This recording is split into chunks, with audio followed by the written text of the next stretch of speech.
ಮತ್ತು ಅದಕ್ಕೆ ಆ ಪಕ್ಷಕ್ಕೆ ಹೋಗಿ 45 ಮಂದಿ ತೊಗೊಂಡು ಹೋಗಿ ಅವರು ಒಂದು ಪೀರಿಯಡ್ ಒಂದು 2.5 ವರ್ಷ ಚೀಫ್ ಮಿನಿಸ್ಟರ್ ಮಾಡಿ ನಂತರ ನಮ್ಮನ್ನು ಮನೆಗೆ ಕಳಿಸಿ ಅವ್ರಿಗೆ ಗೊತ್ತದ ಸಿಂಧ್ಯಾಗ ಏನು ಅದು ಮಹಾರಾಷ್ಟ್ರದಾಗ ಬಾಜು ಗುಣಿಸಿದವ್ರು ಈಗ ಏನು ಅಧಿಕಾರ ಯಾವುದೂ ಇಲ್ಲ ಏನೂ ಇಲ್ಲ.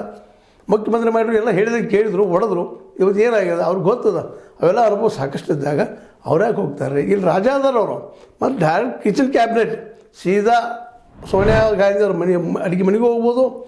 ಅದೇ ಕಾಲಕ್ಕೆ ವಾಡ್ರಾ ಅವ್ರ ಮನೆಗೆ ಹೋಗ್ಬೋದು, ಪ್ರಿಯಾಂಕಾ ಜೊತೆಗೆ ರಾಹುಲ್ ಗಾಂಧಿ ಅವ್ರು ಇಷ್ಟು ಬೇಕಾದಾಗ ಭೇಟಿ ಆಗ್ಬೋದು. ಹೋಗಿ ಟೈಮ್ ತೊಗೊಂಡಿಟ್ಟೆಲ್ಲ ಇರೋ ಮುಂದೆ ಮತ್ತು ಅವ್ರಿಗೆ ಇವ್ರ ಮೇಲೆ ಪ್ರೀತಿ ಅದ. ಹೌದು ಕಟ್ಟರ್ ಕಾಂಗ್ರೆಸ್ಸಿಗೆ ಅಂತೇಳಿ ಹೀಗೆಲ್ಲ ನೆಲೆಗಟ್ಟಿನೆಲ್ಲ ಇದೆಲ್ಲ ಇದ್ದಾಗ ಡಿ ಕೆ ಶಿವಕುಮಾರ್ ಅವರು ಯಾಕೆ ಗಡಿಬಿಡಿ ಮಾಡ್ತಾರೆ ಮುಖ್ಯಮಂತ್ರಿ ಸ್ಥಾನ ಸಲುವಾಗಿ?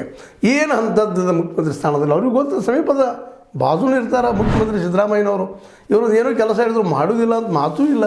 ಇಷ್ಟೆಲ್ಲ ಅನುಕೂಲ ಇದ್ದಾಗ ಯಾಕೆ ಮತ್ತು ತಮಗೆ ಏನು ಬೇಕು ತಮ್ಮ ಪೋರ್ಟ್ಫೋಲಿಯೋಕ್ಕೆ ಏನು ನಮ್ಮ ಏರಿಯಾದಲ್ಲೇ ಜನರಿಗೆ ಏನು ಕೆಲಸ ಮಾಡಿಸ್ಬೇಕಂತ ಅನಿಸಿದ್ದಾರೆ ಅದೆಲ್ಲ ಮಾಡಿಕೊಡುವಂಗದಾರ.